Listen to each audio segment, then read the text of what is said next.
à en prendre un énorme qu'à ne pas vouloir en prendre du tout. Ça suppose un certain courage aujourd'hui dans notre société, un certain anticonformisme d'une certaine façon. Et je prends un exemple très concret, le pilote, vous savez, qui a Améry sur l'Hudson. Bien sûr qu'il n'est pas inscrit dans la procédure aéronautique Amérissé sur l'Hudson. Ce n'est pas le process.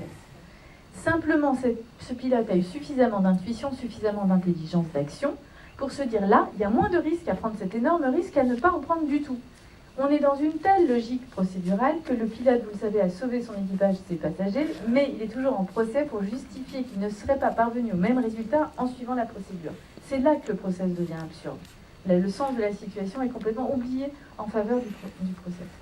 Donc, agir, être acteur, c'est vraiment être capable de jouer avec les aléas, de jouer avec les contingences. Tous les grands hommes d'action, toutes les grandes femmes d'action ont su jouer avec les contingences. Si vous prenez Napoléon, lors de la bataille d'Austerlitz, le brouillard tombe. Au lieu de se dire il y a un risque, donc j'arrête tout, il a su jouer avec cette contingence-là, cet aléa-là, et profiter du brouillard pour prendre d'assaut l'armée adverse. C'est réducteur, bien sûr, c'est plus compliqué que ça. Mais c'est cette capacité à jouer avec ce qui se passe. Quand en entreprise, on entend « ça change tout le temps, je peux rien faire », c'est justement parce que ça change tout le temps qu'on peut faire, qu'on peut jouer, qu'on peut être intelligent. Pourquoi j'insiste tant là-dessus? Parce que c'est et je vais insister à travers l'intuition, la prise de risque, le sens et la confiance, ce sont des spécificités humaines. Jamais l'intelligence artificielle, même l'IA forte, ne va être capable de s'affranchir du process qu'elle a reçu. On lui ingurgite des milliards et des milliards de données, elle déduit, elle induit un certain type de comportement, mais elle ne peut pas sortir de son cadre appris, d'une certaine façon. Nous, la force de notre intelligence, la force de notre esprit, et quand on travaille sur l'intelligence artificielle, on se rend compte à quel point l'esprit humain est inouï d'intelligence, parce que, pas de l'intelligence froide, mathématique, de logiciel, ça l'intelligence nous dépasse, mais l'intelligence, ça inclut cette intuition, cette capacité à penser le sens de la situation, et en fonction du sens, de s'affranchir ou non de la pure procédure. C'est pour ça que je suis excessivement intransigeante et intolérante quand je remarque que des personnes, n'ont plus cette logique intelligente et raisonnent comme une machine, et une machine entrée de gamme, puisque maintenant les machines sont excessivement performantes. Je vous prends quelques exemples, mais on a tous vécu ça. Alors parfois, je prends des exemples dans la banque, mais je fais attention. Alors, pour ne pas prendre la banque, j'ai... Écoutez, la banque, je ne peux pas m'empêcher, parce que c'est pas possible. Quand on veut joindre un banquier au téléphone, alors pas au Crédit Mutuel, mais quand on veut joindre un banquier au téléphone, c'est l'enfer. C'est-à-dire qu'il faut taper dièse 1, 2, 3, 1000, il y a 50 000 codes secrets. Résultat, on n'a jamais personne au bout du fil. C'est-à-dire que le sens du service est totalement oublié au profit de la sécurisation, évidemment, qui se comprend, et de la procédurisation. Mais c'est-à-dire qu'on en oublie le sens pour le client. Je vous prends... Et donc, on a face à nous des gens qui disent « Ah bah oui, mais on ne peut pas faire autrement, c'est la procédure, c'est la procédure. » Ça, c'est plus possible.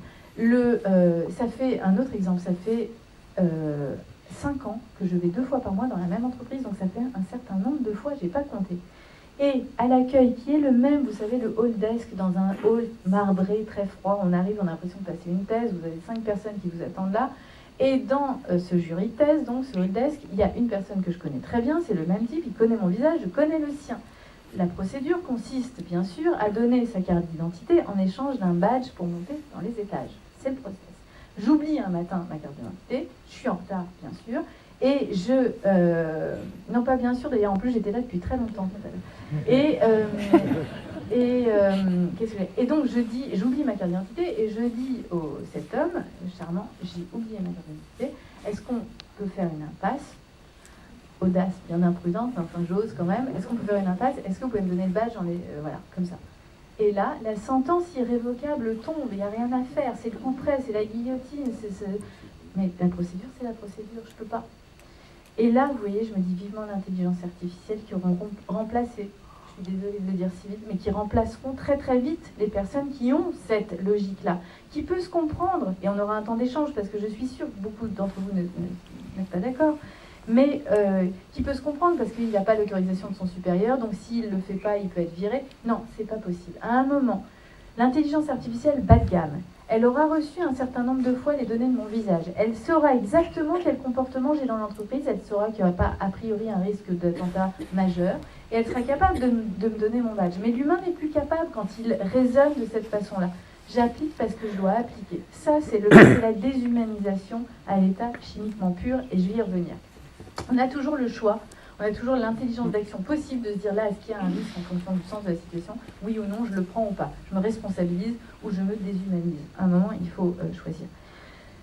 Donc, pas d'action, on n'est pas auteur actif de sa vie si on n'est pas capable de prendre des risques parfois. Pas tout le temps. Je ne dis pas qu'il faut aller tout le temps s'affranchir de tout, mais en fonction du sens, de prendre un risque. 2, et je viens donc au sujet de la conférence, il n'y a pas d'action sans sens. On n'agit pas si on ne peut pas répondre à la question du pourquoi je fais ça. Et je voudrais mettre un peu de contenu philosophique derrière ce mot sens, qui est très souvent galvaudé, utilisé. Maintenant, c'est le nouveau mot. Vous savez, chaque année, l'entreprise a un mot.